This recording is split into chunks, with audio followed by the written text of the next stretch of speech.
Geeks and Gamers, Sports Wars community, what is up? We are back. I'm your host, Pat, aka the Mayor of Oakland, aka the personification of the Raider Nation, and we are here with our Sports Wars podcast, the very first episode of the coming 2018 NFL season. This episode is going to be our predictions for the AFC and the NFC. We're going to round it out division by division, talk about who we like, who we dislike, and kind of just talk our shit as we always do. I'm being joined now by two gentlemen, our recently promoted admin, Mr. Aaron Morris, repping Chicago. Aaron, how are you doing? Great, man. Thanks for having me on the first episode, man. Glad to be here with you guys. Yeah, I'm glad we were able to get you back on here, man. I know you're kind of using an alternative space for your recording, but I appreciate you, making it do what it do. And Yes, of course, as always, my right-hand man, the Atlanta representative, Mr. Roy Morgan. Roy, how are you, sir? Doing good, man. Glad football's coming back. Ready for the Dirty Birds to get doing their thing again. Live from the new pad, so more shows incoming, more regularly scheduled programming incoming. So be on the lookout for some more solo videos. We're gonna drop some college videos this year too. So absolutely, stay tuned for that. All right, fellas. Well, like I mentioned before, between the two conferences, a whole lot has been going on this past off season and recently within training camp and in the preseason. We got a lot to cover, so let's just go ahead and get started. Rounding things out, starting with the NFC North. Definitely one of the more interesting divisions within the league. You have a new regime in Minnesota. You got the bad man back healthy in Green Bay. Got Mitch Trubisky, the young prospect in Chicago, with some new pieces around him. And you have a Detroit Lions squad under new coach Matt Patricia, adding pieces like LeGarrette Blount, so on and so forth. How do we feel about the North? Let's go ahead and start with Aaron. Can I refuse to speak on this topic because I just can't bring it out of me to say, what's going to probably happen. I'll put it like this. I don't think the Vikings repeat what they had last year with all that firepower. We just heard today, not sure how true it is or how serious it is, but Adam Thielen went out of practice today with an ankle injury. I haven't seen any reports unless you guys have, since we talked about it earlier, on if it's super serious or not. So who knows? I think that the Vikings are on paper in the best position to take the division, but I just don't think that they have the same season they had last year. It's hard to trust Detroit. Detroit, by all means, should be better than what they've been for the last couple of years. Matt Stafford's a great quarterback, not taking anything away from him, but with Detroit, it's one of those, like, I'll believe it when I see it type things. And the Bears are in reconstruction mode, and I think they're going to be decent, and I think they're going to surprise some people. But, it's not their year right now, and then that's all I'm going to say about those three teams. Okay. Roy? He conveniently left out the hated cheese-eating fuckers in Wisconsin. I'm also going to not speak on them because they didn't do shit. Their big free agent signing this year was Jimmy Graham, who couldn't make it work in Seattle with Russell Wilson. Jimmy Graham has talked himself out of two different cities with two top half of the league quarterbacks, arguably top 10, with Russell Wilson and Drew Brees. I like the Bears. Kind of borrowing from that Aaron. I know this is Aaron's Bears, but I like what they're doing. I do see an improvement for them. I know last year they kind of struggled there at the bottom with 5-11. I could easily see them picking up a couple more wins this year. Would not surprise me. 7-9. I think that division is going to be a little tighter than it has in the past. I also agree with Aaron that there's no way Minnesota stays healthy like they did last year. They were insanely healthy. Outside of Bradford, which turned into a blessing for Case Keenum because he got paid, and they were basically a game away from the Super Bowl, a home field advantage Super Bowl. I don't think there's any way they do it. I'm actually going to go with the shocker here. I'm going to pick Detroit to win this division. I think they're like I said, the talent is there, man. I like the kid they got out of Auburn, Kerryon Johnson, running back. I think they finally got a bruiser back there. Golden Tate's still there in Detroit. Stafford makes dudes stars. I'm thinking they'll probably go maybe 11-5, 10-6, 11-5. Everybody else kind of beats up on themselves. Minnesota probably goes 10-6. I see Green Bay 9-7. I think Green Bay finishes third in that division. Minnesota's still going to have a tough defense. I think Detroit's able to pull it together. They get a little magic with Matt Patricia in town, and Detroit wins that division and hopefully gets their first playoff win in 20 plus years. They haven't had a playoff win since Barry Sanders suited up. So I think Clinton was in office the last time they had a playoff win. That's actually, you know what? I think it goes back even further than that. Let's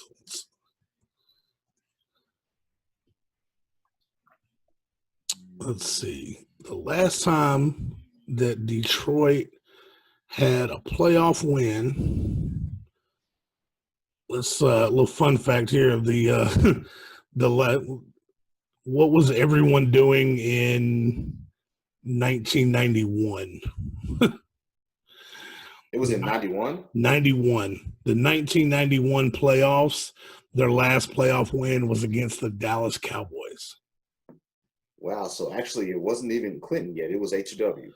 Yeah, it was it was Bush's daddy. So yeah, he last Detroit playoff win was in the 1991 playoffs. It actually was January 5th, 1992.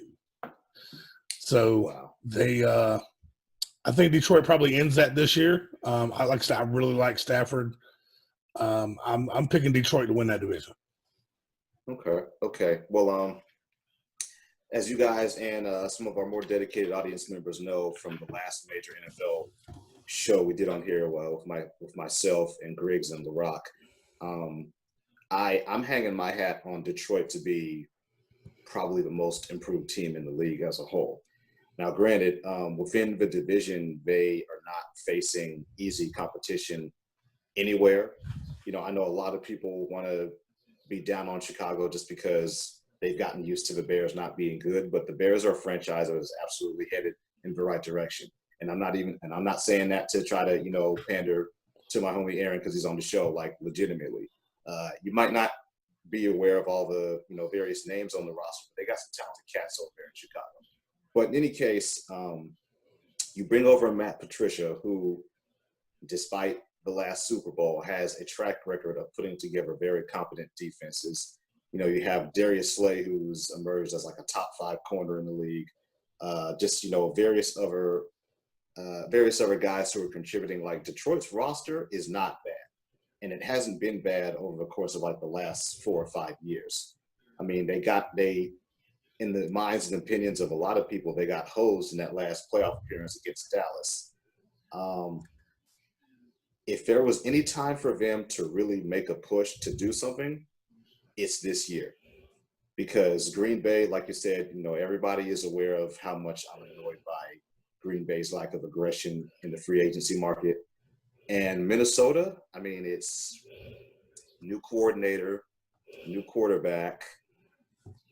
I absolutely never wish injury on anyone, but all of those superstars on defense, Sendejo, Rhodes, Linval Joseph, like all those guys, everybody was perfectly healthy 100% for the course of the year and made a deep playoff run.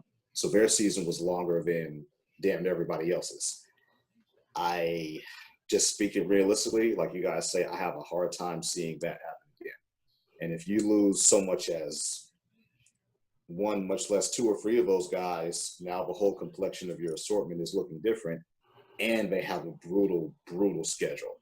Yeah, that first place schedule in Minnesota is not going to do them any favors at all. Yeah, it's rough. So yeah, I will go ahead and step out on the limb, hang my hat on Detroit breaking through and winning that division. Uh, I've had so many years of just picking Green Bay by default, but rosters matter, and their roster is just not that dynamic. Yeah, it's I don't know. Detroit, I think, is finally. Hopefully, they got the winning formula with Patricia taking over there. I don't see. To me, nobody took a step forward. I mean, obviously the signing of Cousins in Minnesota is big for them. They think that Cousins is going to be the guy to put him over the edge.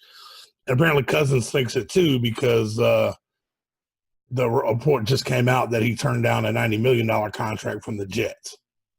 So the Jets offered him more money, and he decided he wanted to go play with the Vikings because they offered a better chance at obviously postseason success. Right. But I think obviously with the success they had last year, it was relatively injury free. It was also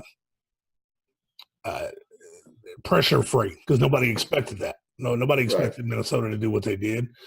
Then Aaron Rodgers going down kind of opened the door a little bit. Although, I mean, they were successful against Green Bay. I think they won both matchups. I know they won at least one of them.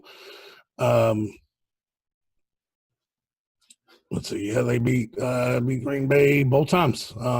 Beat them pretty handily. So Minnesota doesn't fear Green Bay. They don't fear going into Green Bay and playing. So that's not going to be a problem. But I just like we were saying earlier, the fact that they were able to stay healthy as long as they did, that's not the norm. I mean, it was about like the Falcons run the year before. We were able to stay remarkably healthy all year. I think Julio missed like 2 games during that entire season, but that was more of a precaution. And the 2 teams he didn't play against was like the Rams and San Francisco, and they were both like really down that year. So it didn't really hurt us.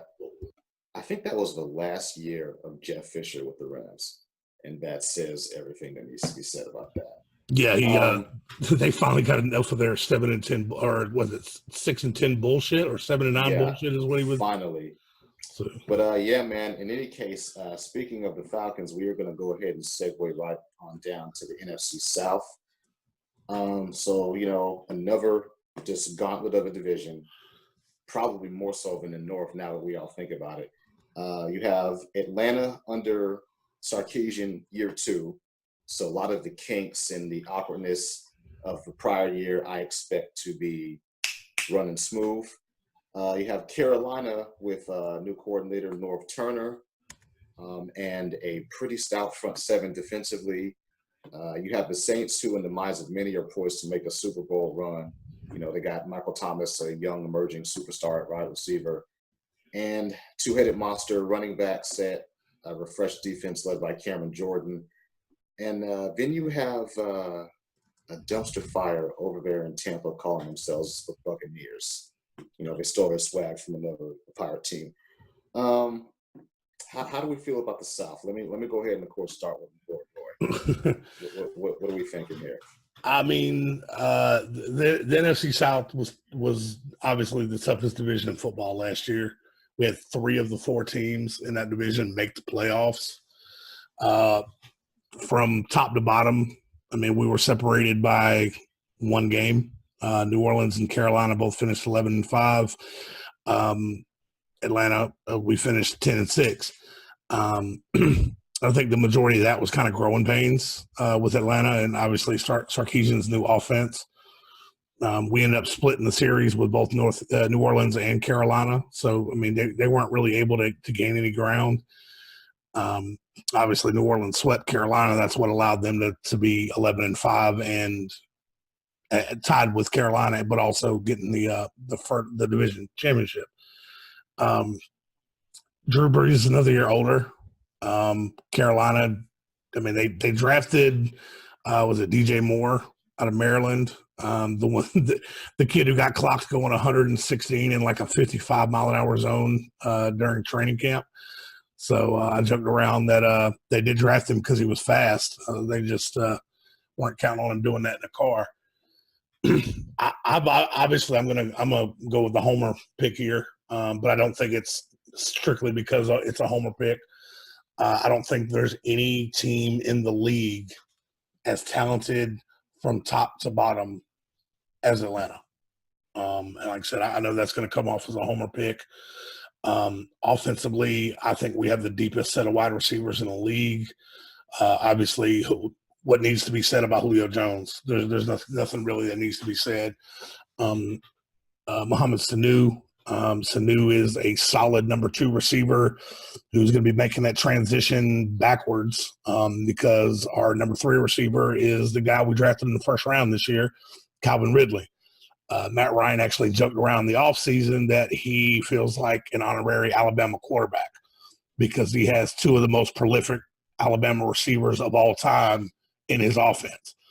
The only guy he would need to round it out is your boy, Amari Cooper, and then he's got the three top Alabama receivers of all time. But Ridley has been doing big things in practice. They've been sharing videos of him one-hand catches in playoffs while full speed. None of this hopping up and down shit and spinning around in the air. He's making full stride, making one-handed catches, just reaching up and snatching it. I think they probably ease him into the offense. That's what's gonna that'll be the first part of the year, kind of easing him in there. Obviously, Freeman is back. Devontae Freeman, Tevin Coleman's back. This is actually a contract year for Tevin Coleman.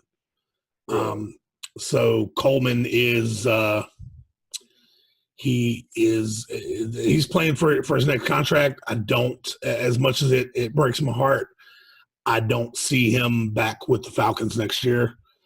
We obviously we gave Freeman that big deal. We just gave Matt Ryan his big deal, and Julio is up next. Jake Matthews got his deal. So Coleman looks to be the odd man out. Freeman is being paid like a top 5 running back. Coleman won't be. So he's auditioning for his next job. He's likely going to be getting a starting job somewhere. Somebody's going to pay him decent money. I expect it to be like a Jerick McKinnon type deal.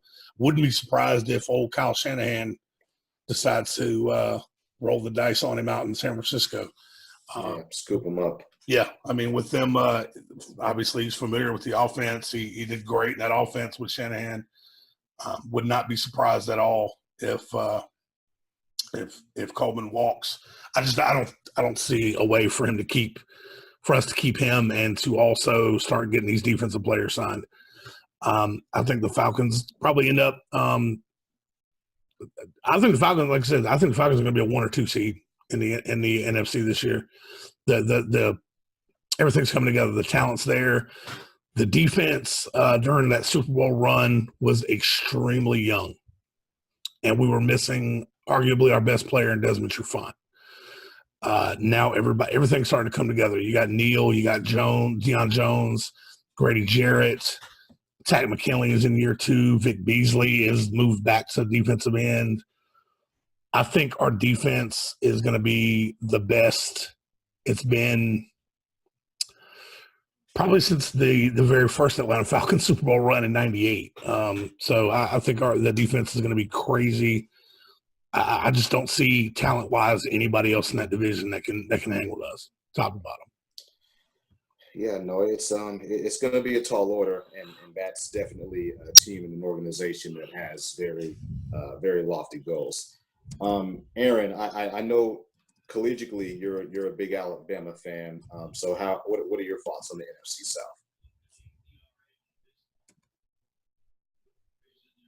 Aaron. Okay, now Roy, real quick, man, just give me your picks again in the NFC South. Like what order did you have them in? I've got Atlanta taking the division, obviously homer pick here. Right. But I think it's a little bit more than a homer pick. I think they're the most talented in the division. I've got New Orleans second. Carolina third. Carolina. I've got Yeah. Tampa free falling. So that's, I mean, honestly, like when we were talking about this earlier today, that's exactly how I knew it was going to play out for you. I think that the NFC South, it's the best division in football, honestly. I think it's going to play out the exact same way it did last year. It's going to be New Orleans, Atlanta, Carolina, Tampa. But I'm not going to be shocked if Carolina sneaks their way maybe a spot up this year. And I don't like saying that. You guys know how I feel about Cam, but on a personal level. But obviously, we don't need to spend much time talking about Tampa. I think that they're kind of in shambles offensively. But I think I guess it's a little foreshadowing. New Orleans is my pick for the Super Bowl this year. So I've definitely got them taking the South this year. All right. So it seems like there isn't a whole lot of disparity between how you guys see it shaking out.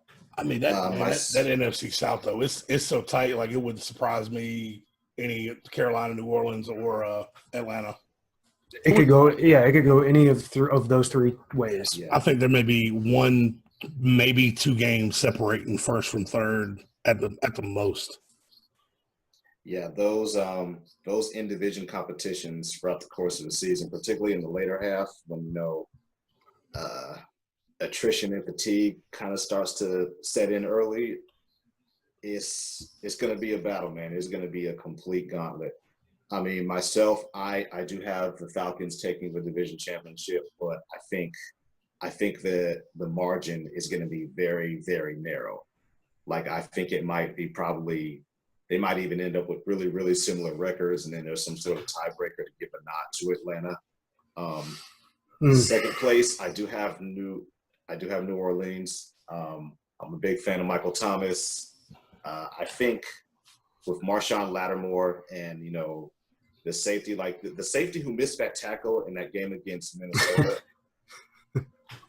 Of course, people are gonna take that moment and just meme the fuck out of him, trash the kid. But he had a really good season, and he's pretty athletic. So I think that Saints secondary is going to be pretty solid. Carolina. Here's the thing about Carolina. Cam is a freak of nature athletically, but North Turner is a precision guy. He wants the quarterback to put the ball within centimeters of exactly where it's supposed to be. Now, Cam Newton has a cannon, like he can throw the ball literally out of the stadium if he wants to, but he's had a receiving core of guys who are all over 6'5". So if he just puts it within their vicinity, the catch radius doesn't work for him. I'm not sure that's the case anymore. And everybody kind of shit on Kelvin Benjamin for pointing out that Cam's not all that accurate. But he's not wrong. I mean, Cam's career completion percentage is 58.5%. That's not good. That's pretty low. He's only completed over 60% of his passes twice in his 7-year career. Like that's not good. I mean, what's crazy is that we've seen flashes of it though, because we've all seen those games. I mean, we've seen Cam Newton thread the needle, on more than one occasion, and fit it into some tight windows and stuff. But yeah, I don't know, man. It's a roller coaster, man. I mean, I think back to that game where they won on the road in New England, and he was just on the money every single snap. And then 2 weeks later against, hell, I don't know who the hell it was. Chicago, throw 2 picks and lost to the Bears and Mitch Trubisky. I remember that game. You know what I mean? I mean, Carolina's basically they're like the Detroit of the NFC South. I mean, you get 1 year where they go 15-1, and you're like, holy shit, this team's for real. And then the next year they go 6-10, and then the following year they go 11-5. So I mean, you don't know what you're going to get. I mean, the old joke is in even number years, Cam is shit. Like his record in even numbered years for his career: 7-9, 5-8-1, 6-8.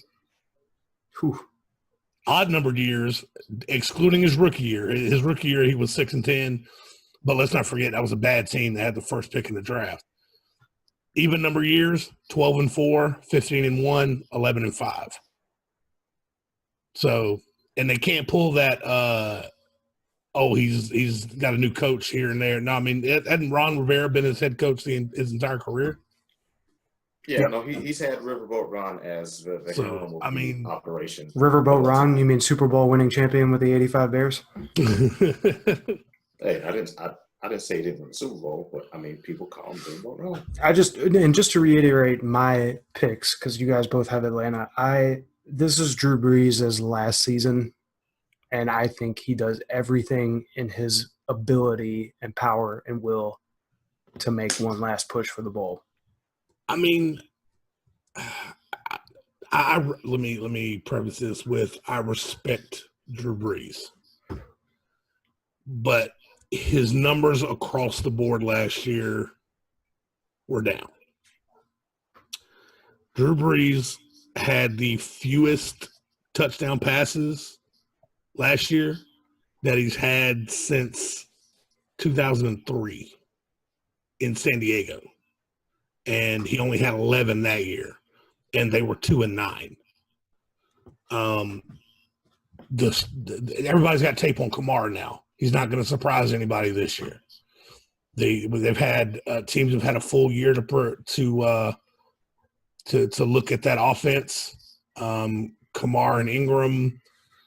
Ingram gets to rest for 4 games. Yeah. So I mean, in 4 games, I mean, they started slow last year and were able to kind of turn it around. So I'm not going to write them off no matter how they start these 4 games. But the fact that, again, Drew Brees threw for 23 touchdowns last year.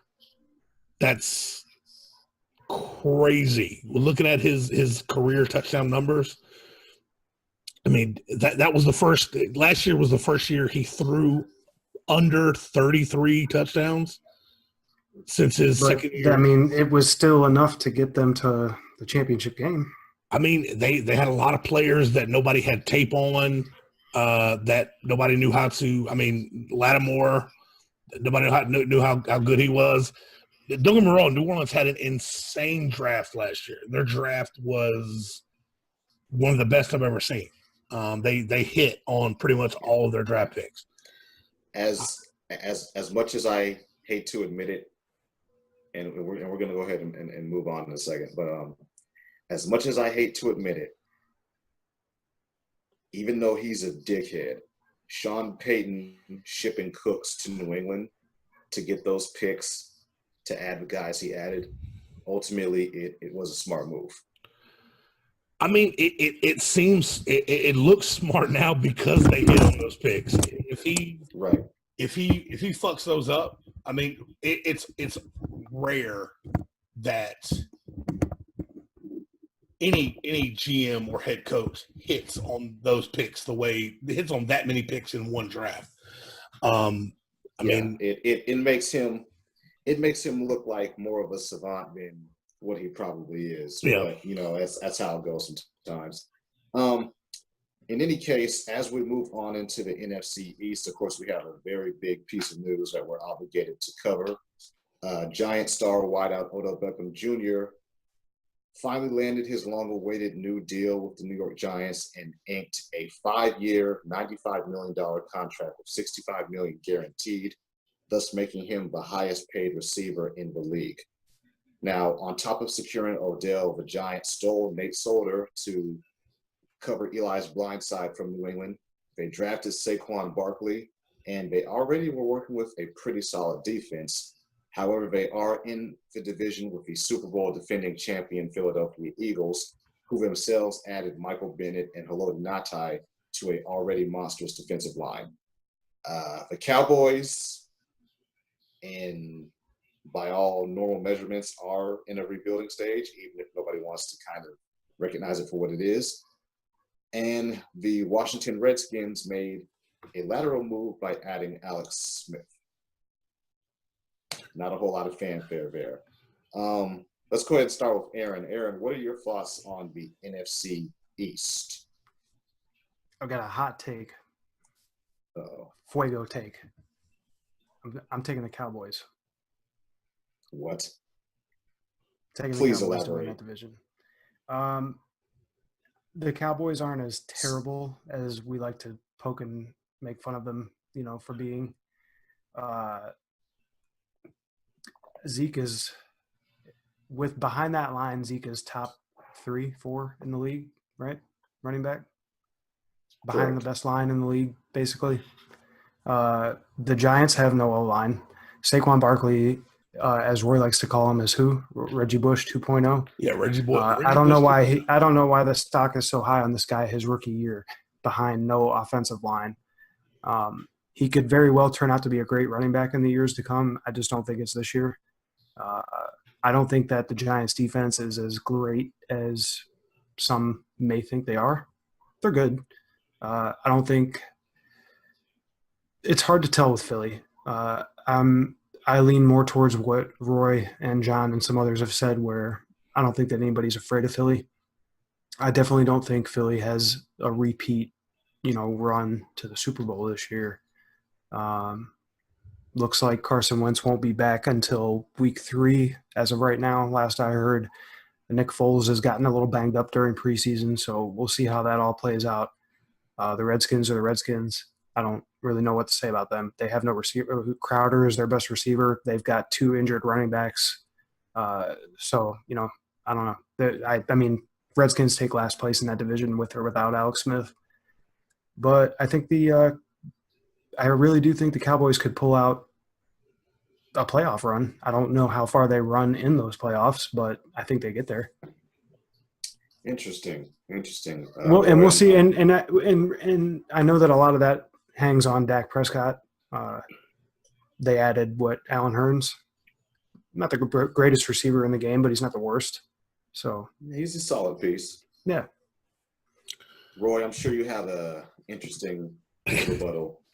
What's crazy enough is I don't disagree with Aaron. I think I'm also Fuego takes all day. We're throwing them out here. I'm also picking the Cowboys. As crazy as this sounds, I don't think they're in a full on rebuild. I think it's more of a soft rebuild. Dak is very comfortable with Cole Beasley. And now he doesn't have to worry about Dez bitching in his ear, not getting the ball. Zeke's not suspended for 6 games. They're also not playing a first place schedule this year, which likely whipped their ass last year. Now they're playing a second place schedule. About to call Zeke Andre 2000. Yeah, take 2,000 yards this year. Y'all know that meme on the internet? It's got the 2 Spider-Mans pointing at each other. Mm-hmm. Okay, I kind of imagine that's what it was like when Alex Smith and Kirk Cousins were passing each other in the airport in Washington, because they're the same fucking guy. I mean, Alex Smith is maybe 1 or 2 years older than Kirk Cousins. Kirk Cousins, surprisingly, I know everybody likes to kind of lump him in like, oh, he's a young quarterback. Kirk Cousins is like 30. He's not a young guy. I say that being older than Kirk Cousins, which is sad in and of itself. Washington is still going to be obviously the laughing stock of that division. Jay Gruden is going to pull a Marvin Smith and make people question how he still has a job. Aaron pretty much took all my took my points. The Giants will finish better than the Redskins. But I mean, that's everybody thinks. From what I keep hearing, everybody's calling Odell to have like this career year. I don't know how Eli's going to throw him the ball with him looking out of his ear hole. I mean, they overpaid for an aging left tackle out of New England. Dallas very well, I think I could see them winning division at 10-6 or 11-5, and I could see Philly finishing with the same record, but Dallas holding the tiebreaker over them. I've been saying it since 5 minutes after the Super Bowl ended. Nobody is scared of Philly. Philly did not. I mean, yes, Wentz is coming back, but He's going to miss the first 2 games of the year.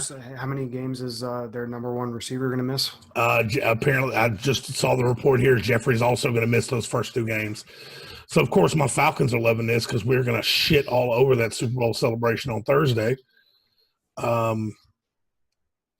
So, I mean, I don't see, like, Philly does nothing to blow me away. Yeah, they added Haloti Ngata, but he's, what, 40?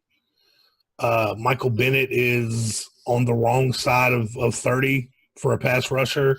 They don't really move the needle all that much. I mean, what do? They spell Vinny Curry gets a little rest. What's their run game look like, too? Because they got rid of Blunt, right? Jay Ajayi. Right. Yeah. Who couldn't stay on the field, who couldn't outplay LeGarrette Blunt to stay on the field. So, I mean, I don't see Philly doesn't do any that. They snuck up on a lot of people last year. That's where that 13-3 came from. They benefited from Washington and the Giants both being shit. They benefited from Hot shit. Dallas. They benefited from Dallas losing Zeke for 6 games.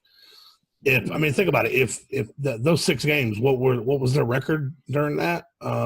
When did Zeke start the suspension? Was it like week 2, week 3? It was some awkward point in the first half of the season. I forget when exactly. Let's see. So let's hear it, Pat. I want to hear what Pat's got to say. Yeah.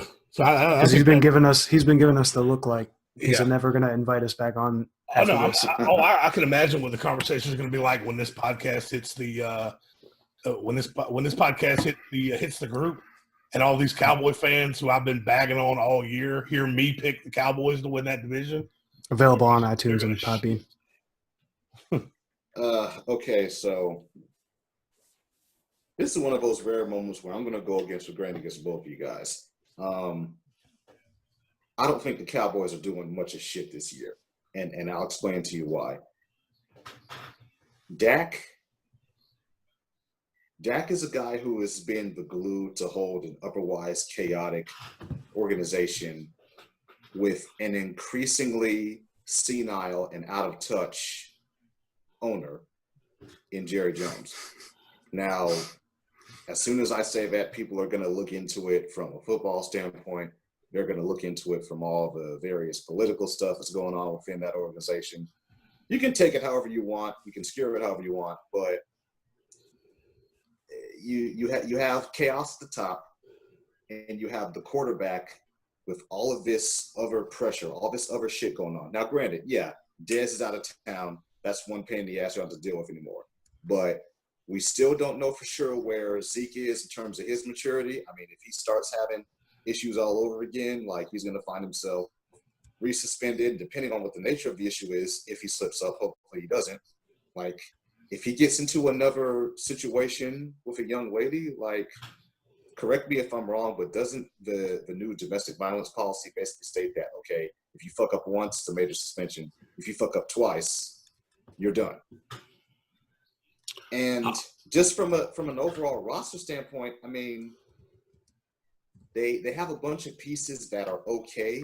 Your best defensive player, or rather your most consistent defensive player, is a linebacker on the wrong side of 30 who can't stay healthy as it is.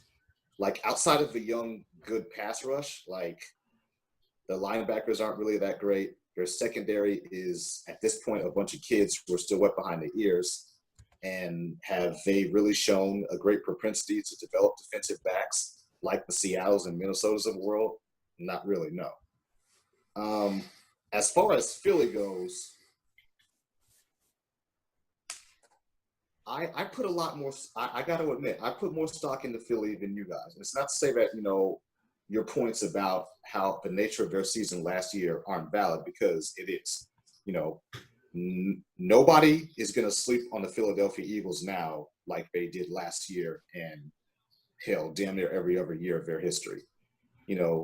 But there's legitimate talent there, man. I mean, I know Alshon Jeffrey's not going to be there the first 2 games, but you still have Nelson Aguilar, who had a monster year out of nowhere after some very mediocre starts. You still have Zach Ertz, who's a top 3, arguably top 2 tight end over Kelsey behind Gronk. you guys had mentioned the running game. Yeah, like Garrett Blunt is gone, but I'd be willing to bet money that Corey Clement is going to have a much more spoken of role this year, because in the Super Bowl, the kid was balling out.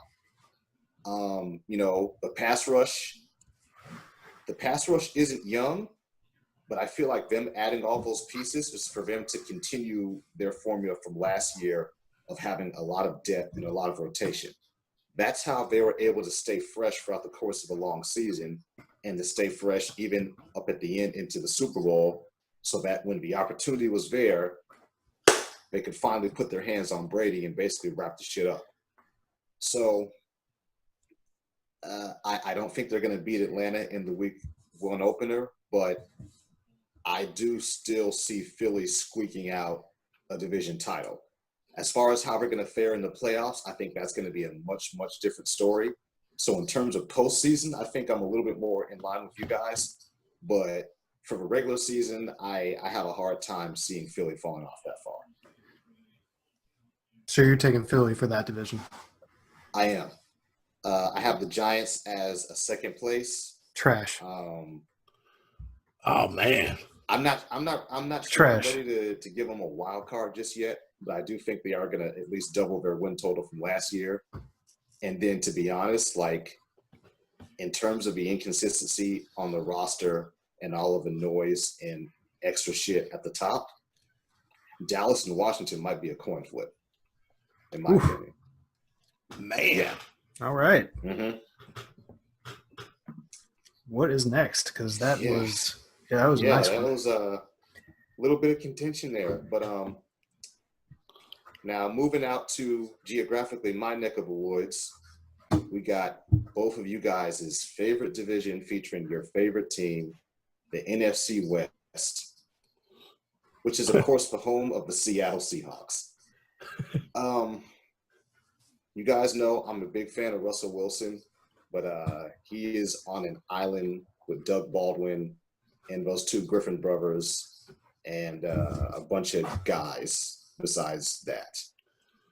Arizona, to me, feels like a huge question mark with their QB situation. I mean, obviously they have a David Johnson, a Chandler Jones, a Patrick Peterson, but let's cut the bullshit. The Rams are gonna own this thing. You give Wade Phillips, Aqib Talib, and Marcus Peters, and Ndamukong Suh. I'm not looking forward to week 1, in case you guys can't tell. And then you have San Francisco, who is, they got their quarterback, but most of the other major units on that team are still in transition. Roy, how do you feel about your beloved NFC West? I think this one's going to be hard to pick. Besides the division leader, I do think the Rams are gonna take that. A lot of talent on defense, especially. The offense, I think the offense last year was what Goff and McVay did was kind of new for everybody. So I think that's the rest of the league is going to start game planning for that a little bit more. So I don't think they're going to catch anybody by surprise as much as they did last year.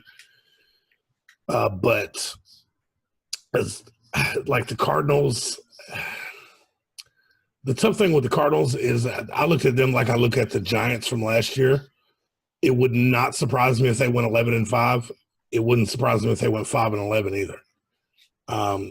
They're really hard to pick, which I hate for Larry Fitzgerald. I wish Fitz could go to a team and give him at least one more run. But I think he's so loyal that he's not leaving Arizona. I'd be lying if I said I wasn't taking a little joy in watching the Seattle free fall. Mainly because Seattle and Atlanta had a lot of battles. Some of them were in the playoffs. I watched Sherman kind of shit talk Roddy White a lot when Roddy White was arguably a top 5 receiver in the league at the time.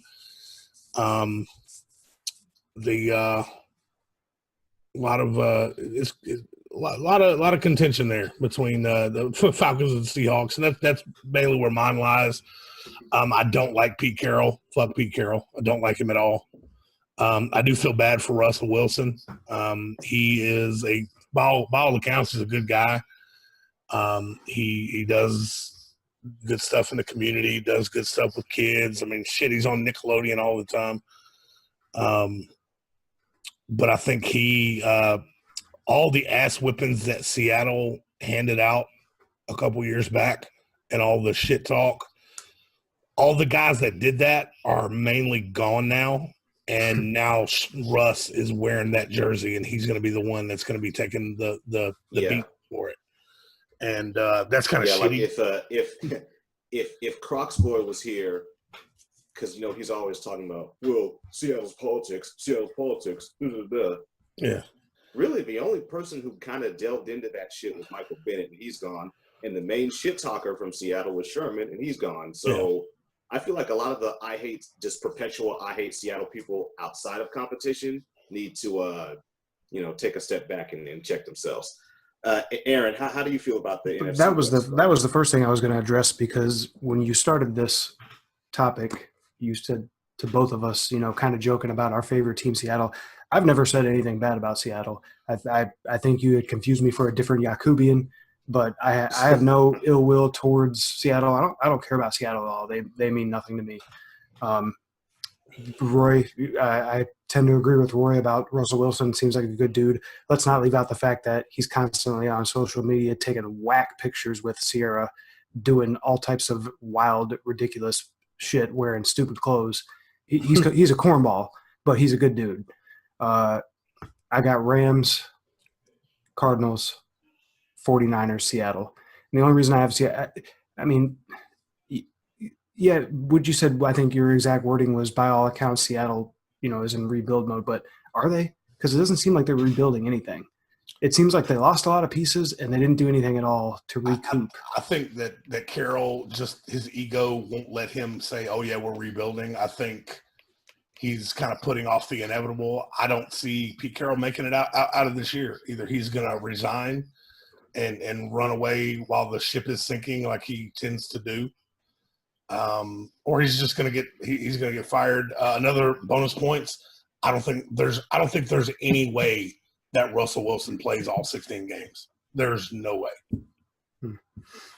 And that's not much else I can say about the Rams that you guys didn't already point out.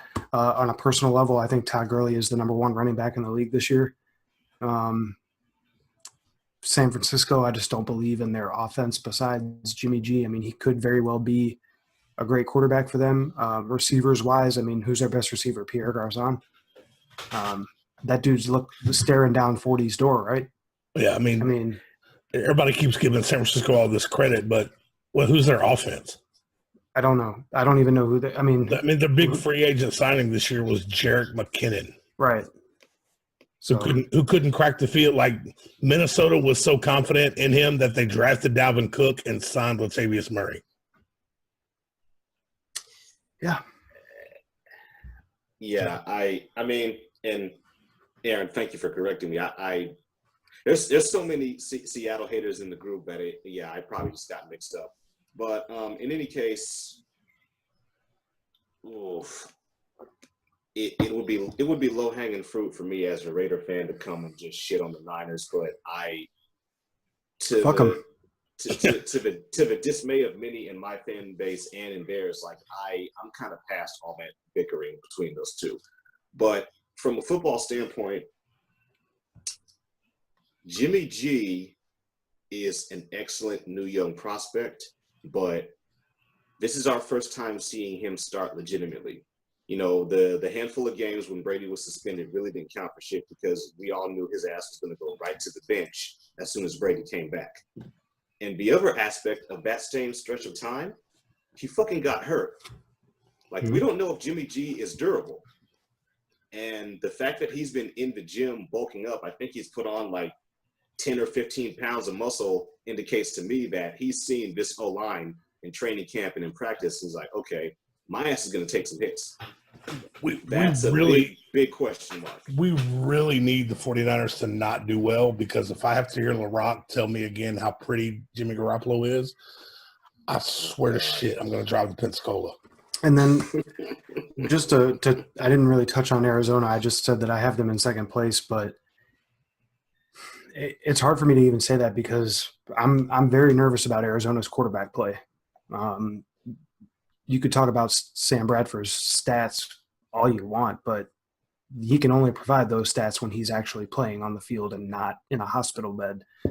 If you get a good gust of wind across Sam Bradford's body, he's going to be out.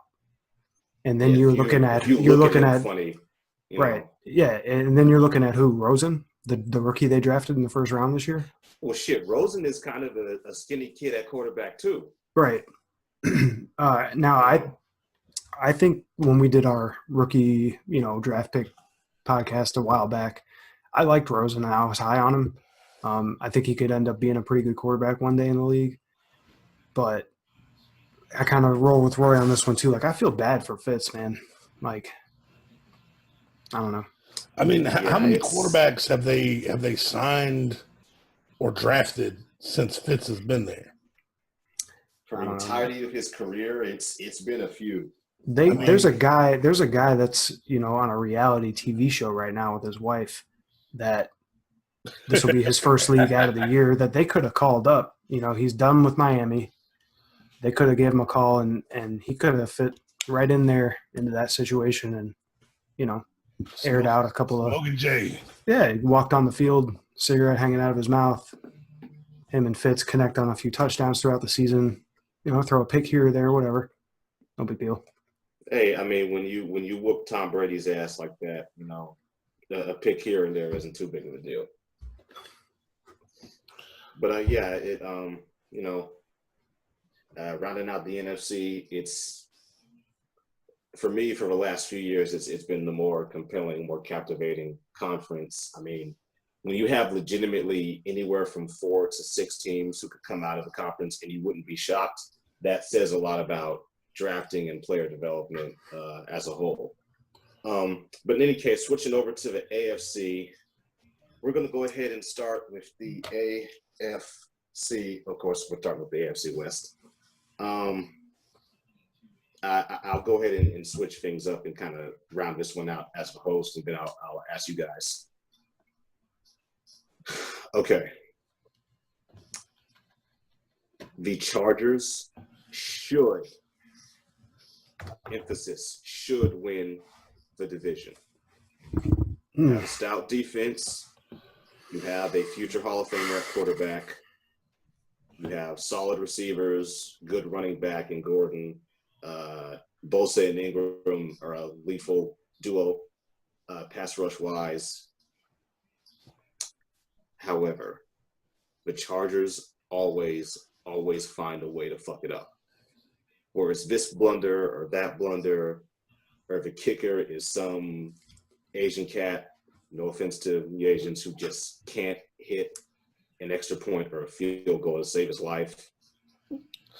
Or their star wide receiver gets hurt, like ironing his clothes or some shit. Like the Chargers are snake bit. We were talking about Sam Bradford a second ago, man. As far as the Chiefs go with Pat Mahomes, and when Zach Rohn, whenever you listen to this, I know you guys, you're gonna realize you and I are on the same wavelength for the most part. Obviously, the kid has amazing arm talent, and the Chiefs have pieces. They have a Tyreek Hill, a Sammy Watkins, and Travis Kelce. But it takes time, man. It takes time as a second-year guy getting your first start to really get used to the tone and the tenor of the game at a professional level. Being able to sling it down the field 70 yards is all well and good, but if your reads are off and you're getting pushed out of a pocket because you're not used to having that pressure on you and continuing to make the pass when you know the hit is going to come, who knows? Denver. Easily the last place team. I give a shit about Denver. Right? Case Keenum surrounded by who and what? Old washed up Demaryius Thomas. Oh, thank you. Emmanuel Sanders. Y'all hurt my heart, man. Emmanuel Sanders, I think, is talented. But the O-line really isn't all that great. Where's the run game? And that defense is not what it was in years past. Von Miller's still there, yeah, but Keeve is gone. X, Y, and Z other guys are gone. DeMarcus Ware retired. TJ Ward is in Tampa with that dumpster fire. Like, no, sorry, I don't see it. John Elway, you've been getting away with looking like a genius for X amount of years, and you've had some good success. I'll give you credit, but now you really got to do it. You got the crowd booing Paxton Lynch at a preseason game because they think he's that bad, and they literally want him off the depth chart. They don't even want him as the second backup. Bro, did you hear that the fucking fans started a GoFundMe to buy out Paxton Lynch's contract? Mm-hmm. The fans of the Broncos started a GoFundMe page to buy out Paxton Lynch's contract so the Broncos would release him. Yeah, stay classy, Denver. And as far as this other organization in Northern California, you guys may or may not have heard of. I am cautiously optimistic. Now, we have a coach who has been washed in another profession for a decade. Wild washed. You have a situation where your best defensive guy is holding out. And, that could very well end poorly, or it could end in us just sitting on the asset, because I don't think Reggie McKenzie is in a rush to make a legitimate trade happen unless some team is offering up picks or really good linebackers to come in and play immediately. On the offensive side of the ball, however, other teams get ready, because the Raiders are going to start scoring points again. All right? No more dumbass Todd Downing changing the scheme of the offensive line. Our offensive line is going to get back to being a top 5 line in the league, which means a fully healthy Derek Carr isn't going to have to worry about heat on his back all the time, which means he's going to start slinging dogs again. Amari Cooper has a prove-it year. Martavis Bryant wants to show people that the whole situation in Pittsburgh wasn't just, you're not playing up to snuff. Beast mode, contrary to what people may or may not think, is still beast mode. Still looks like his legs are fresh, which is rare for a guy his age. And I think we're ready to get back in sync in terms of scoring a lot of points. That's where I'm at with the AFC West. The Chargers should win it, but if they find a way to piss it away, or if injuries become a real factor, I won't be surprised if they don't. Aaron, what are your thoughts? Last place, Denver, trash. Give it up.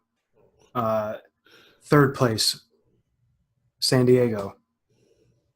And then second and first place, I'm having a real hard time choosing between Oakland and Kansas City, but I'm giving it to Kansas City, first place by a hair. I want it to be Oakland. I'm a big Amari Cooper supporter. And I'm not big on Mahomes. I'm not one of these guys that just, for some reason, just magically out of thin air thinks that this guy's a top 10 quarterback in the league, where I don't know where that came from. But if he is a serviceable quarterback, he's got the talent around him to take that team, to a playoff, to a championship for that division. But we'll see. Oakland's got some weird situations going on, obviously, with the coach, Khalil Mack, all that stuff. KC, Oakland, San Diego, Denver. Okay. Roy? I'm similar order. I'm borrowing San Diego from you. I think they're going to be the first place team. Washed. Hella washed. I'm picking KC to go second, just because I don't think Mahomes is going to be terrible, but he's essentially a rookie quarterback. I'm going to Oakland third. I think they're gonna kind of start to come back to what they were 2 years ago. Last year, I do think was a little bit of a blip on the radar at 6-10. I think they improved maybe to 7-9. 8-8. Gruden's been out of the game for a very long time. And last place, Denver, obviously. I don't know who their running back is. They thought Case Keenum was the answer there. So I don't see it. Do you guys think that if Mahomes can manage games as well as Alex Smith did, then they're going to be right back where they were, right? Well, I don't think that he's going to have to. I think he's going to be – a lot of people think he's going to be a home run hitter. Well, he could be, but that's all I'm saying. That's all he has to be. Yeah. All he has to be with what he's got around him is a game manager, and then occasionally he's going to flash, and do some wild shit. My biggest hang up with Kansas City is the fact that, Eric Berry's coming back healthy. And honestly, despite what your biases are team-wise, I think pretty much everyone who's a fan of football is rooting for Eric Berry because of what he went through in his personal life with his health situation. But outside of Berry, like the rest of that secondary, my hometown homie Marcus Peters, he's gone. And the rest of those cats were looking real funny in the light through some serious stretches throughout last season and in that playoff game against Tennessee when Tennessee snuck up and smacked them upside the head. So defensively, KC's kind of a question mark for me. Yeah, that makes sense. I mean, I don't know, man. I guess it's one of those situations where I feel like they've got enough firepower on the offensive side of the ball to where maybe they'll place themselves in situations where that defense that what it was, 2 seasons ago, doesn't have to be as forceful since they did lose some key guys. But, then again, you got to have a defense to win a championship. So, yeah, if LaRock was here, this is the part where he would pull out some stat of how Andy Reid is like 11-5, 79.2% of the time or some shit like that. Speaking of our boy LaRock, at this point, we're going to go ahead and move on to the AFC East. Why? Which is, of course, the home of another one of our favorites. Even with all of their alleged internal issues, even with a receiving core that is looking really, really pedestrian right now. Sketchy as fuck. And with a defense that outside of adding, who was it, Claiborne from Atlanta? Outside of that defense that got just chewed up and spit out in the Super Bowl is pretty much the same guys. Even in spite of all that, is there any way that the Patriots do not win the pathetic AFC East? No. What are your thoughts? No, zero chance. Zero chance that they don't win it. Let's just give our orders. Fuck this division. This is ridiculous. Where do you got the rest of the teams falling? All right, I guess we're going to go quick 1 through 4. I'm going to go New England, the Jets, Miami, Buffalo. Same. I'm on the exact same page. I think the Jets win a few more games than normal. I mean, Miami lost their number 1 receiver, and Tannehill's coming back from basically with a new knee. So there's no way they they probably go with the exact same record as last year, and they were 6-10. Right. And we don't know really what Kenyon Drake is capable of for, being a starting running back. So, yeah. So, let me throw a few non-New England caveats at you guys. I originally said that I thought Sam Darnold was going to start by week 8. I'm rescinding that, and I think he's going to start by maybe week 3 at the latest. There are some people who are saying he might start, period. Shit, I think he's going to start week 1. Miami, they go and they add Danny Amendola. I think they strictly did that because they know that Amendola kind of thinks Belichick is an asshole. So maybe they'll, pull him into the back room and try to get some intel for him, but it's not going to change anything. Although it wouldn't surprise me if New England went 1-1 with Miami, because one of the early games is usually down in Miami where they have to play in that humidity. Yeah. And then as far as Buffalo goes, I forgot to even mention them. If you're listening to this, this is one of the few parts of the podcast where you might have a grin on your face. I'm with LaRock. I think Buffalo might be the worst team in the entire league. They are. Yeah. As far as like the least talented, Nathan Peterman may be their starting week 1 quarterback.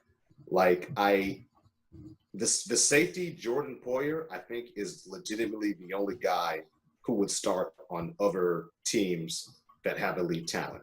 Literally everybody else, like jumbo size Kelvin Benjamin, like he's getting cut on half the teams in the NFC. Yeah. I think the Bills. Shady McCoy is. I don't even think Shady McCoy is. Speaking of guys on the wrong side of 30. Right. I think the Browns have more wins than the Bills do this season. Oh, by far. Oh, wait do we get the AFC North? I got some shockers for you guys. Yeah. Well, shit. Speaking of which, we can go ahead and mosey on over because like I mentioned before we started recording, AFC East ain't exactly the most exciting. AFC North. Pittsburgh, they are who they are. Baltimore, to me, I think is a team that drafted Lamar Jackson for the sole purpose of lighting a fire underneath Flacco's ass. Cincinnati, I think in certain spots is going to surprise the shit out of people. And then you have arguably the most interesting situation throughout the course of this offseason, the Cleveland Browns. They go out and acquire Jarvis Landry. They draft Baker Mayfield at number 1. They acquire Tyrod Taylor from Buffalo, who led Buffalo to their first playoff appearance in God knows how long, with a little bit of an assist from Andy Dalton. Despite being benched in midseason. What the fuck? Right. God. And, just very aggressively went out and acquired some legitimate pieces. How do we feel about the AFC North? Aaron, geographically, you're the closest to that region. So what are your thoughts?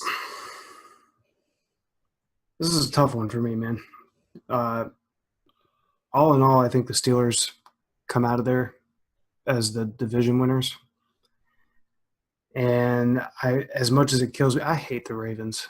Like, I really dislike the Ravens strongly. Like, I never have. Really? Looking at Joe Flacco's face bothers me. Like, when I see his face, I just get like a cringe feeling. I don't know what it is. I just don't like his face. Never liked the team. But as much as it kills me to say it, I think that the Ravens are going to be better than what I've been thinking that they're going to be. I think they're going to sneak up on that division this year. So all in all, I think it's going to be Pittsburgh, Baltimore, Cincinnati, Cleveland. And I don't, I'm putting Cleveland last because, the Cincinnati's made it to the playoffs like every season for how many years now? And they kind of have the same team. They kind of have the same roster that they've had for these last couple of playoffs. And they never win in the playoffs, but they always make it there. So I'm just giving them the third place because I think they're going to win more games than Cleveland. Okay. Roy?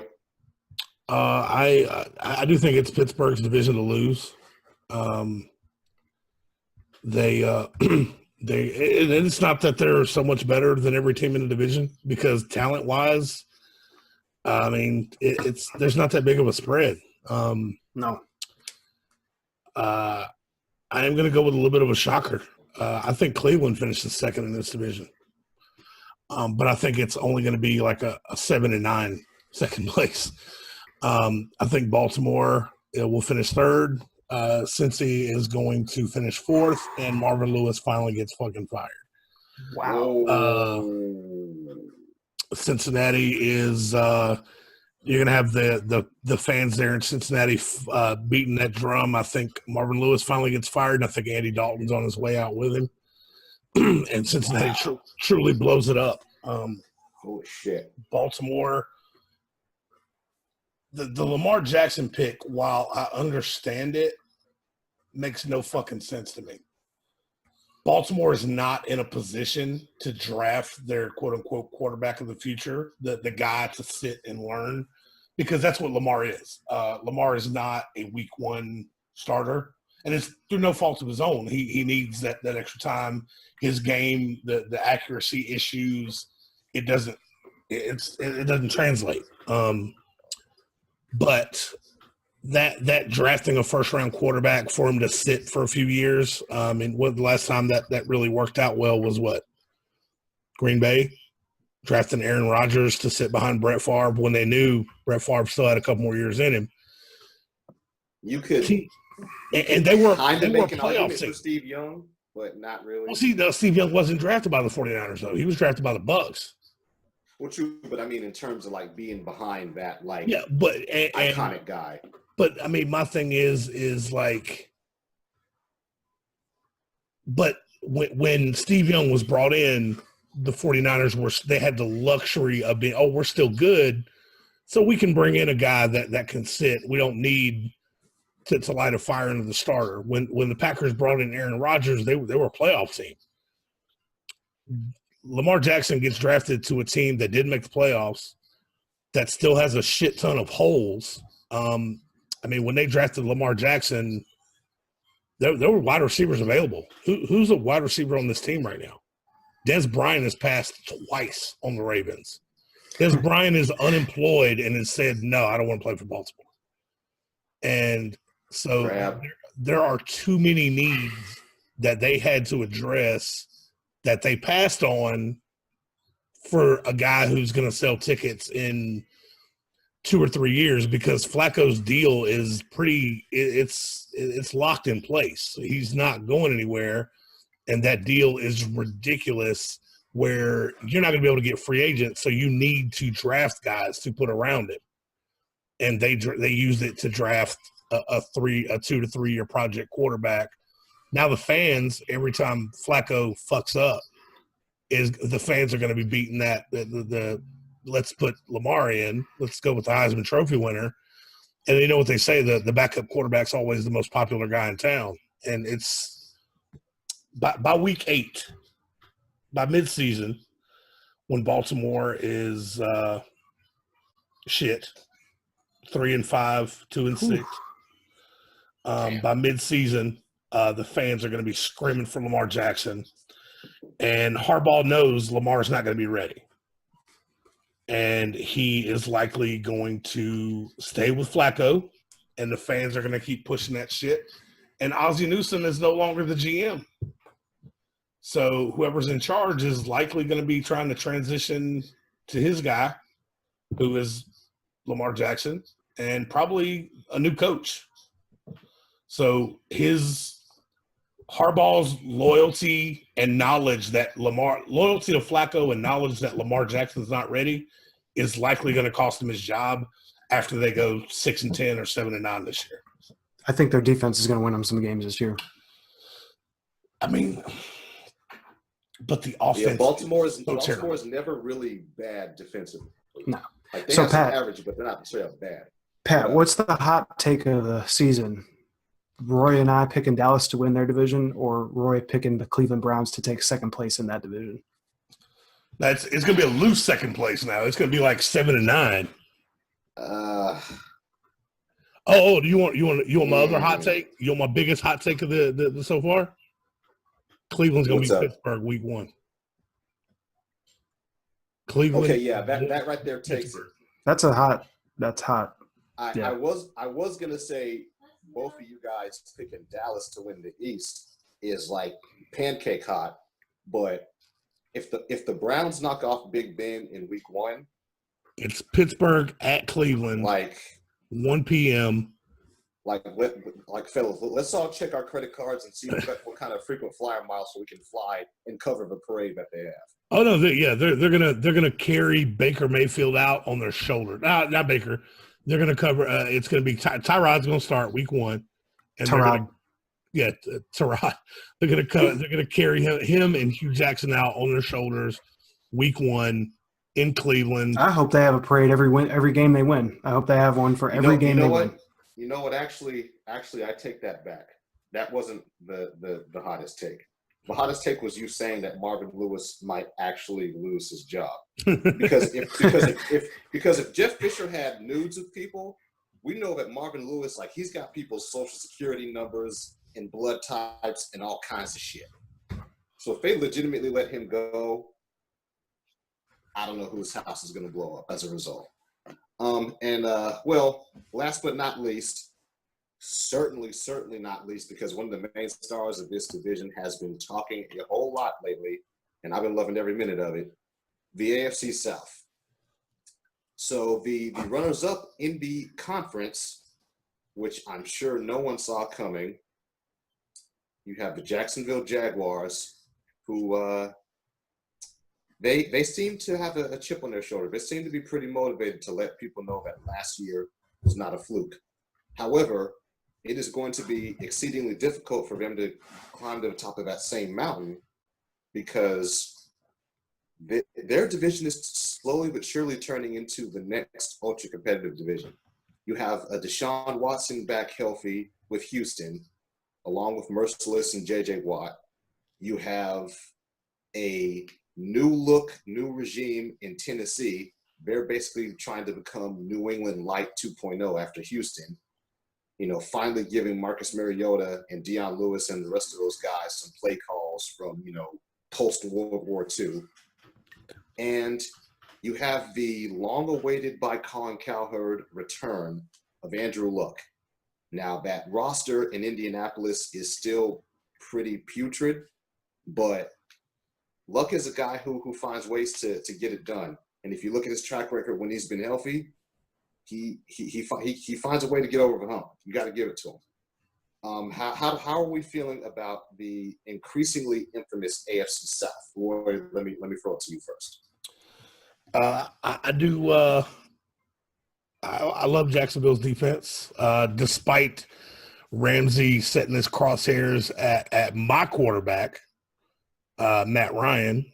I like the shit talk. It's I like my football players to kind of have that pro wrestler WWE Ric Flair cutting a promo type shit.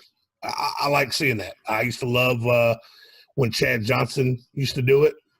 He'd ask the reporters like, "Oh, who's the cornerback that's going to be guarding me this week?" And they'd name off, and he would just be, "Oh, he ain't guarding me. He ain't guarding me. He can't cover me." And I dig that shit. I love the shit talk there. Now, as far as the division goes, I think Tennessee snuck in last year because Houston, because Watson got hurt and Watt was hurt, and the city of Houston just altogether was hurt. Simply because, I mean, that the hurricane was going on and everybody's mind was elsewhere. And I mean, I know that doesn't usually play into it, but we saw how coming back from a hurricane can lift the city up with New Orleans. I think we may see something very similar with Houston this year with Watson coming back. The city is buzzing. My brother, David Brookins, shout out to David. He lives in Houston. You can feel the buzz in this. For a team that went 4-12 last year, you can feel the buzz around the team. I don't think Tennessee is going to be able to do 9-7 again. Although Jacksonville, I think everybody's given a lot of credit to. They only went 10-6 last year, but they've lost the top 3 receivers. They lost Robinson, they lost Hearns, and now they just lost Marquise Lee for the season. So they're I mean, hell, Ramsey's talking all this shit about people not being able to throw. He may be playing wide receiver by week 1. Shit. So, I mean, all teams are going to have to do is stack the box and go after Fournette. I mean, what's Blake Bortles going to do? I mean, they're going to ask him not to lose games. That defense. Well, we've seen this before. What was the not last season, but the season before, when Manning retired and Denver still had that lights out defense, but the offense couldn't do shit. So the defense ran out of gas about halfway through the season. Yeah, I could easily see that happen in Jacksonville. The offense is not going to be able to keep up. The defense is going to get winded. They're going to be on the field too long, and they're not going to have the stamina. The Colts, I still think the roster is terrible, but I do think luck improves them. I'm going to pick Houston to win the division. Jacksonville second, Tennessee and Indy I could see kind of flip-flopping, but I don't think it's a bad. I think it's maybe 6-10, 7-9. We have to remember, I know everybody thinks luck is just going to automatically just turn this team into box office, as Pat would say. But how many years has he been out now? How many years has he been out of football? It's just shy of a full 2. So, and I mean, he's been out for, like I said, almost 2 full years. You're not getting that game speed from preseason. No. So he's going to take the first vanilla schemes. Yeah, I mean, he's going to take the first couple years first couple games to try to get back. They better hope that they have not wasted Luck's prime doing this bullshit, trying to rebuild. And I think it's very interesting that they have not traded Jacoby Brissett yet. Jacoby Brissett is still on the roster. There's a lot of question marks in Indy, and I like the talent-wise. I mean, who's their starting running back? Man, off the top of my head, I'm not even sure. I mean, I don't know who their starting running back is. T.Y. Hilton's still there, but Dante Moncrief, who I didn't realize it till the other preseason game, is in Jacksonville now. Marlon Mack. Who the fuck? So yeah, I mean, it's you can see the remnants of how much chaos was taking place within that organization is still written all over this roster. You mentioned Jacoby Brissett. I would be shocked if he's still there within 2 weeks of a trade deadline. Yeah, I mean, he's just – if Luck comes in and does this thing, then sure. The talent's not around him. I mean, Marlon Mack, the starting running back this year, has a career 358 rushing yards. But fun fact, me and him actually share a birthday, so that's pretty awesome. Rocking a hard place for that roster. Aaron, what are your thoughts on the AFC South? I'm going to give you my order, a couple of quick pointers on each one. I know we're running a little short on time now. Texans, first place, as long as Watson stays healthy. I still like Lamar Miller. He's still a great running back. Great defense. Hopkins, top 3, top 5 in the league. Okay. Second place, Indianapolis Colts. So fuck all the shit that everybody else just said. Let's not forget that Andrew Luck, the God, threw for 4,000 yards and 50 touchdowns a couple of years ago. Yeah, he's going to take a couple of games to shake the rust off, but I think Marlon Mack is going to be better than what we might think, since we don't think much because we don't know much. But he'll be okay. T.Y. Hilton's still there. Andrew Luck will make whoever is their tight end a great tight end because he's going to put the ball in his hand. If Andrew Luck stays healthy, they're taking second place. Jacksonville's taking third place, even though they have nobody to throw the ball to. I think that their defense holds on to third place for them. Tennessee sucks, trash. They are not winning more games than the Chicago Bears this year. Damn. Marquise, that bet is still on. You can rest assured that the Tennessee Titans are going to the dumpster this year. Not Bills, not Buffalo Bills dumpster, but the Tennessee Titans are trash.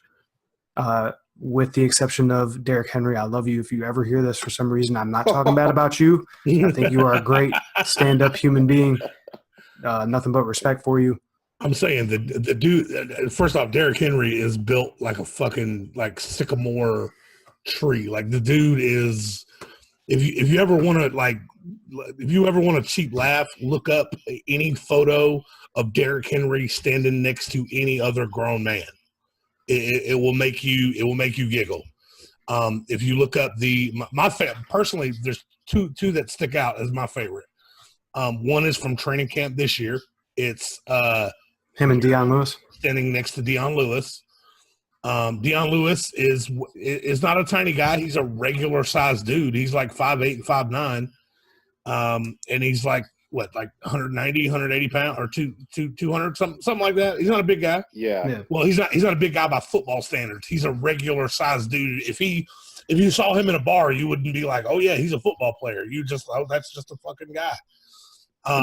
The other one is from the national title game a couple years ago at the coin toss with Mark Ingram, New Orleans Saints running back, standing next to Derrick Henry, who is in gear for Alabama at the time, at the coin toss. And Derrick Henry looks like he was walking Mark Ingram to the bus stop for his first day of elementary school. Derrick Henry is 6'3", 247. Yeah, Derrick Henry is a grown fucking man. Meanwhile, Mark Ingram is not tiny. Mark Ingram's like 5'11". He's about 220, 230. Not a small guy. Yeah, Derrick Henry looks like he benches refrigerators. Like he is just like he is a big son of a bitch. So obviously, Mr. Henry, I'm not talking shit about you either. I'm just demonstrating how big you are. Please don't find out where I live and pick up my house and throw it somewhere. Yeah, he just bought that house. But just to wrap up mine real quick, I think Marcus Mariota is overhyped. Come man, he's better than Winston. Well, no shit. Most quarterbacks in the NFL right now are better than Winston. I've never said one good word about Jameis Winston. The dude is trash, hot trash, and does not belong on a starting roster. He is a second-string quarterback at best. Marcus Mariota he's all right. He's not what I think everybody thinks he is. And they have no receivers. They have a good tight end, but I don't think they have any good receivers. I'm going to disagree. Nobody that really stands out to me that's somebody that I would want. I'm actually going to disagree with Aaron here. I believe that Mariota is going to have a career year despite the team. If he throws every touchdown to himself, then yeah, he's going to have a career year. I don't see I don't see the receivers, but just hearing that puts me in kind of a good mood because he shitted on the stupid Chiefs when he did that. But all right, fellas, for us to why'd you give me wait? Why'd you give me that look when I talked that hot trash about Jameis Winston's crab stealing ass? Who, me? Yeah. Because as soon as I decided, like, okay, let me go ahead and give this Winston guy a legitimate shot to, be a decent, upstanding citizen on top of a decent football player, that's precisely when he fucked up. Like, full disclosure, it's not taboo for me. It's not something I'm afraid to speak on and to elaborate on. Within the Black community, when a young Black male is a prospect in whatever industry, whether it's pro sports or entertainment or whatever fuck, to a certain extent, people are going to get behind him and they're going to hope that he doesn't fall into the same pitfalls and tropes and traps to embody negative stereotypes, which is precisely what Jameis Winston did. So yeah, when I see Jameis Winston's name and face, it makes me cringe because I'm like, okay, let's go ahead and give this kid a shot. Maybe, he'll represent something positive. And he went and he fucked up. Just like countless others. Because I took the look that you gave me the wrong way. Then I thought you were gonna fight me on the fact that I said the dude's trash. I disagreed. Yes, I thought you disagreed. I thought that was a disagreement look. Okay. No, I was in a real funny place with Jameis Winston in terms of me assessing his talent as a QB because he's just up and down, up and down, up and down. Mm-hmm. But yeah, I'm done, bro. I fell into the big picture of Hard Knock Kool-Aid last season. And I drank a whole pitcher of it, and then I filled it up again, and I drank it again on Tampa. Don't feel bad. There were lots. Oh, yeah. I was one of them. LaRock and I drank it, too. LaRock might not make it, the most explicit thing, but, yeah, we were both all like, oh, yeah, man, Tampa, they're going to do something. And I stand by what I said with Roy. Roy and I got into a debate yesterday. depending on quarterback play, I think Mike Evans is top 5. If he was on a team and he had a better – Mike Evans is a great receiver, and he has the potential and the talent to be a top 5 receiver in the league. He's just not because of his quarterback play. Because I agreed with you. I think Evans is – Oh, okay. No, it was – I'd like to see Evans somewhere other than Tampa. It was Demaryius Thomas, me and you were disagreeing about. Well, I know that, but I was saying, I gave my 5. I gave 6, really, because I put Evans and A.J. Green. I feel like you could swap either one of those two guys out at 5. So I really gave 6. And you had said, man, the disrespect to Demaryius Thomas is real, but who says Demaryius Thomas's name when anybody's talking about a top 5 list or barely even top 10 list? I mean, Demaryius Thomas hasn't been in anybody's top 10 conversation in damn near closer to 10 years. And you want to talk about top 10. And like I said yesterday, well, first of all, on that team, Emmanuel Sanders is the better receiver right now. And second of all, I think Jarvis Landry is a better receiver than Demaryius Thomas. I said it, and I said what I said. Oh no, we need everybody to go back and read through that that comment thread there, because we were it was some stats thrown out that I don't have at my fingertips now, but I will stand by that. I would put Demaryius Thomas in the same breath as A.J. Green and Mike Evans, and he's just been penalized by the fact that Peyton Manning, Demaryius Thomas, yeah. I mean, he got 1,000 yards his first year with Simeon, so I mean that's not. So Trevor Simeon, because Trevor Simeon had a good year that year. The dude threw for over 35,000 yards or 3,500 yards. So he had a good receiver. Look, all right. I've had to deal with Demaryius Thomas in division for a long time now, so I'm not going to lie in saying that I took great pleasure in seeing how he got popped over the middle by Cam Chancellor, and the whole tone and tenor of that Super Bowl shifted and didn't go back. But anyway, speaking of Super Bowls, we're going to go ahead and conclude and close this one out with some early predictions. However, I don't want just a general Super Bowl prediction from you guys. I want a sensible Super Bowl prediction, and then I want a dark horse Super Bowl prediction.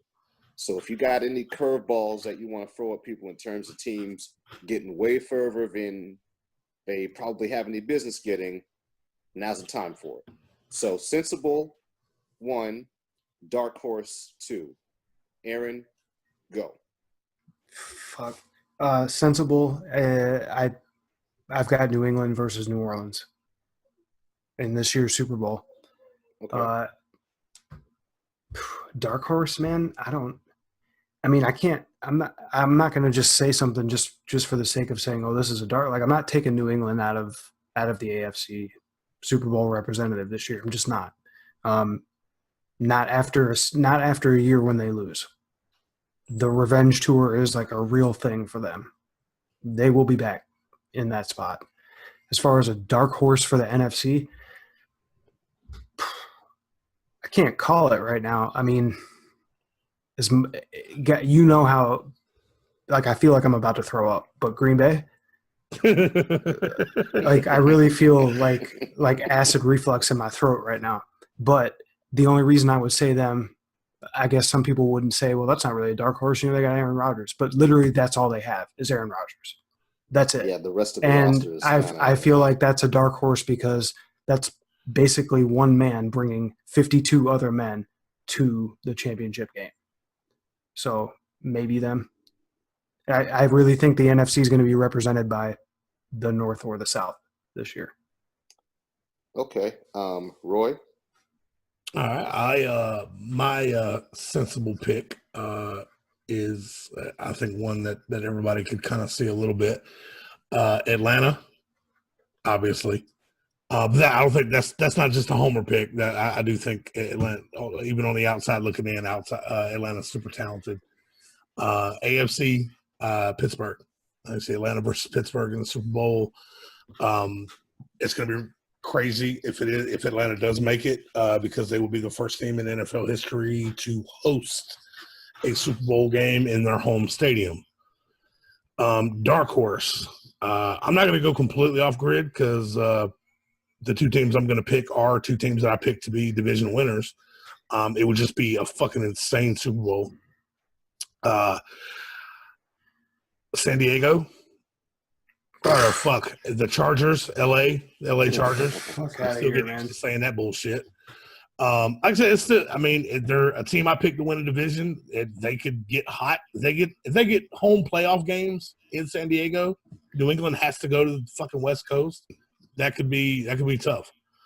And I'm really torn because I'm trying to decide how far off the grid I want to go. But if we're going really kind of dark horse, you know what? I'm gonna go with fucking Detroit. Detroit, San Diego, or Detroit, LA. God damn it! I gotta stop saying San Diego. Lions, Chargers, dark horse Super Bowl. I would love to see Stafford go. I think in that situation, it would be hard for me to really root against either team. Just because Rivers is, man, he's overdue. He's the only quarterback from that class that hasn't got a ring. Eli, Roethlisberger both got a ring. But fuck me, man, I would love Stafford to get him a ring, man. That would be awesome. All I keep hearing in my head is Rick James yelling, "Darkness!" Because that is the darkest dark horse fucking picks I have ever heard. I mean, I gave you. It wasn't like I said. No, I know what you mean. Yeah, I know you got them winning that division, but the Chargers don't make the Super Bowl with Phillip Rivers ever. Okay, guys. All right. So for sensible, I actually have a pick 1 and a pick 1A. All right. Pick 1, and this is the matchup that I was praying for a few years ago because I think it would be a very different and very interesting matchup in terms of the team's histories, the cultures of the home cities, like all that. A Pittsburgh versus Atlanta Super Bowl would be box fucking office. We can finally have Julio versus Brown, and however it goes, the shit would be settled once and for all. If that was 1A, I guess my 1B sensible pick would be New England versus New Orleans. Braves. Wow. Brady versus Breeze. Fucking tongue-tied here because it's 2 BR names. A matchup that similar to Brady versus Rodgers, a lot of people have been just jonesing for, but it hasn't happened. The Saints finally have a competent defense, so there's a legitimate shot. As far as the dark horse matchup, Oakland. This is gonna throw a lot of people for curveballs, but my dark horse matchup would be the Houston Texans versus the New York Giants. You went way off grid. Yeah. All right. I mean I think amongst all the picks, that is like black hole darkness right there. Well, yeah. I don't think Eli Manning sniffs another Super Bowl, but that's dark. So I'm gonna take one of so that dark horse one. When I said I wouldn't take New England out, if I absolutely have to, I would put the Rams in their place. Really? Yeah. So in a matchup of the Rams versus who? Who did I have from the NFC? Green Bay. The Rams are NFC too. Oh, I'm sorry. Wow. I don't know why I was thinking that the Rams were in the AFC. My bad. But, I mean, hell yeah. Fuck Green Bay. Take Green Bay out of there. Put the Rams in there versus the Patriots then. That's it. That's my final answer. Oh, no, we're going to call this the podcast of hot takes because I got another one. New England is not making the Super Bowl this year. They are that feels like a hot take, but when you look at their roster outside of Brady and Gronk and Hightower, I don't see it. I mean, could you name 2 receivers outside of Edelman? I don't even fucking know at this point. No, Gronk's tight end. Name I know. It was a joke. I know it was a joke. I mean, they cut Kenny Britt. Eric Don't they Decker got- retired. Don't they have another white guy? Hogan. Yeah, Hogan. That's it. Okay, yeah, give me one more Patriots wide receiver. Tom Brian Brazy. Finneran. Yeah, Brian I Finneran. mean, they got Cordell Patterson, but he's more of a he's a return specialist who they're Do going to they? ask to receive. And yeah, they snatched him up from us. Des Bryant. Oh God, no. Yeah. Des Bryant is like the complete antithesis of a New England receiver, Right. and not just because he's large and black. I mean, Oh, they have Braxton Berrios and Philip Dorsett. I thought Dorsett got cut. Maybe Oh, yeah. you might be looking into the future. No, I'm saying I thought he got cut like last year, but I'm looking at the roster right now and it's showing him there. So I mean, fuck them. yeah. At least we can all agree on that, right? I mean, like going down the list of Patriots wide receivers, and they sound like fucking American Eagle models, like Riley McCarron and Cody Hollister. Like, dude, like these are the whitest sounding dudes. Paul Turner. It's like Matt Slater. Like, dude, like these fuckers sound they sound like they smell like Axe body spray and like Michelob Ultra. I mean, look at James White. I mean, he's black, but he was forced to change his last name to White. Yo. Oh my God. Yeah, man. Despite some of my reservations and odd feelings, I think the season has a chance to be pretty damn interesting. There's a potential there for there to be some paradigm power shifts, for some new teams to emerge and get themselves in a prominent position. Or it could be the same old, New England, Pittsburgh versus wherever the fuck as the last 5 years. We're going to watch it all go down, and we're absolutely going to have a ton of coverage from the YouTube channel and within the group. So for those of you who are watching this on YouTube or listening on iTunes or Podbean, if you are not a part of our Sports Wars community on Facebook, make sure you change that ASAP. We are the best sports group on Facebook, period. And we're not just saying that to say that. Like, we're saying it because it's true. There is some spam porn link infested bullshit groups on Facebook. There's groups infested with fucking hardcore politics on both sides. If you want to break from all that shit, come holler at us. Outside of that, make sure you like the video. Make sure you subscribe. You have friends who are obsessed and super excited for football. Put them on game. Send them a link, text them a link. Let them know what we got going on over here, because we got a lot of dope shit in the works and on the way. That's all we got. We'll catch you all later. Peace. Take it easy.